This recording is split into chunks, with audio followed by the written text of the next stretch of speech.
नमस्कार, मैं Balji Dhaka pinnacle coaching centre से आप सभी का स्वागत करता हूं और अब हम करते हैं trick of the day mathematics से रिलेटेड पार्ट 45। आज का क्वेश्चन है वो अलजेब्रा से रिलेटेड है और क्वेश्चन दिया हुआ है if A B C is equal to 0 then what is the value of this expression.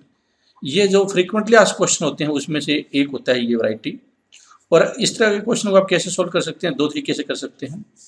एक तो क्या है कि जो ट्रिक के माध्यम से वैल्यू पुट कर सकते हैं, जैसे अगर मैं कोई यहाँ पे वैल्यू पुट करता हूँ जो 0 बना दे यहाँ पे, तो क्या हो सकता है, जैसे 2 -1 वो 0 है। सिंपल मैंने ले लिया है फिगर, डिजिट सिंपल इसलिए लिया है, 4 5 भी ले सकते थे आप, ताकि ये आसान रहे कैलकुलेशन में बाद में।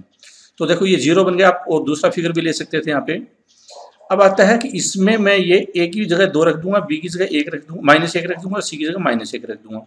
तो क्या हो जाएगा यहाँ पे, 2 की जगह 2 कितना हुआ 4, और b इंटू सी कितना हुआ, b इंटू सी -1 इंटू -1 +1 हो जाएगा, और b स्क्वायर कितना हुआ, -1 का स्क्वायर कितना हो जाएगा 1, और सी ए कितना हुआ 2 -1 तो हो जाएगा -2, फिर प्लस सी स्क्वायर कितना हुआ -1 का स्क्वायर 1, और ए बी कितना हो जाएगा, ए बी हो जाएगा 2 इंटू -1 -2।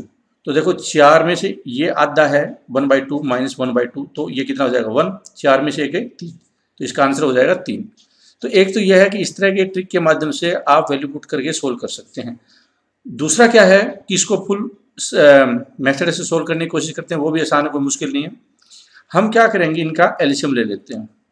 एलसीएम कैसे लेते हैं, देखो ए बी, ये बी सी दिया हुआ है, सी ए और ए बी, इसका एलसीएम होगा ए बी सी। क्यों? क्योंकि देखो ए बी सी थी, ये कॉमन फैक्टर होगा वो ए बी सी होगा। जो ए बी सी को बी सी भाग दे सकते हैं, सी ए से भाग दे सकते हैं, और ए बी सी दे सकते हैं। वरना जब ये इस तरह के डिजिट होते हैं, अक्षर होते हैं, उनका एलसीएम कैसे निकालना चाहते हैं तो आप ऐसे भी निकाल सकते हैं यहाँ पे प्रॉपर मेथड से। जैसे कि ए से चला जाएगा ये, तो क्या हो जाएगा बी सी और बी, और यहाँ पे क्या हो जाएगा बी से चला जाएगा तो सी और 1, और सी से चला जाएगा तो 1। तो इन तीनों की गुना क्या हो जाएगी, ए बी सी हो जाएगी, जो मैंने पहले बताई थी आपको। एक तो ये तरीका है कि आप ऐसे एलसीएम ले लीजिए। वरना क्या है कि आप इसको भी ए से गुणा कर दो, इसको भी ए से कर दो, इसको बी से कर दो, इसको भी बी से कर दो, इसको सी से कर दो, इसको भी सी से कर दो।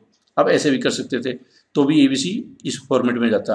तो अगर मैं एलसीएम लेता हूँ तो क्या बन जाएगा यहाँ पे, ए बी सी नीचे, और फिर ये हो जाएगा बी सी यहाँ पे है, तो ए बच गया, ए स्क्वायर इंटू ए कितना हो जाएगा, ए क्यूब। जैसे हम लोग अंक गणित में करते हैं, अर्थमेटिक में करते हैं, सेम ऐसे ही करना है। फिर है ए बी सी यहाँ पे है, तो यहाँ पे क्या हो जाएगा, बी रह जाएगा, तो बी इंटू बी स्क्वायर कितना होगा, बी क्यूब हो गया, और ऐसे ही यहाँ पे सी क्यूब हो जाएगा। तो ये आ जाएगा, इसकी वैल्यू हमें निकालनी है। अब देखो a3 + b3 + c3 is equal to 3abc होता है। कब? जब a + b + c is equal to 0 होता है। ये फॉर्मूला हमें पता है। अगर आपको पता नहीं है तो ये होना चाहिए कि जब इस तरह की इक्वेशन आती है a3 + b3 + c3 -3abc लगा सकते हैं आप यहाँ पे, या इज इक्वल टू 3abc। कब? जब a + b + c is equal to 0 होता है। तो देखो अब इसको मैं इस साइड लाता हूँ, a3 + b3 + c3, और यहाँ पे इस साइड ले आऊँगा तो क्या हो जाएगा, a b और c which is equal to 3। तो यही यहाँ पे निकल कर आया जो मैं यहाँ पे, तो ये किसके बराबर हो जाएगा, 3 के बराबर हो जाएगा। तो आंसर क्या हुआ, सी। तो इस तरीके से हम लोग पूरा अंडरस्टैंडिंग के साथ में भी सोल्व कर सकते हैं इसको। और अगर कम टाइम में सोल्व करना है आपको तो आप वैल्यू पुट कीजिए, मेंटल कैलकुलेशन होगी, आपको कोई पेन कॉपी करने की जरूरत नहीं है, इसमें पेन भी रखने की जरूरत नहीं होगी। इस तरह से आप अलजेब्रा के या मैथमेटिक्स के क्वेश्चन को आसान, कॉन्सेप्चुअल और ट्रिकी बना सकते हैं। Thank you very much for watching this presentation. All the best.